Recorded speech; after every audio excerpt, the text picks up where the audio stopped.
శ్రీరామచంద్రుని సారథ్యం వానర సైన్యంతో విజృంభిస్తూ లక్ష్మణస్వామి తనతో పోరాటం చేస్తున్న రావణుడి కుమారుడు ఇంద్రజిత్ తలని బాణంతో ఒక్క వేటుతో వేరు చేశాడు. ఇంద్రజిత్ రావణుడు ఆవేశంతో ప్రతీకారం కోసం పాతాళ లోకాధిపతి తన సోదరుడు అయినటువంటి మహిరావణుడి సహకారం కోరాడు.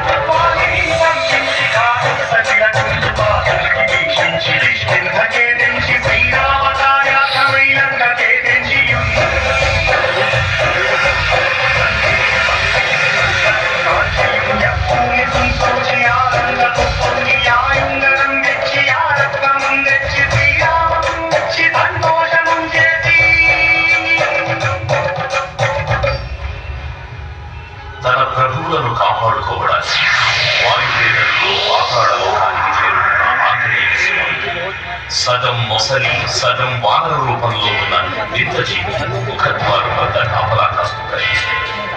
ఆ జీవి మకర ధ్వజుడు అనే మహాసముద్రాన్ని దాటుతుండగా నీటిలో పడ్డను ప్రేమవిధుడు ఒక మొసలి గ్రహించడం వల్ల జన్మించాడని తెలుసుకుని ఆశ్చర్యపోతాడు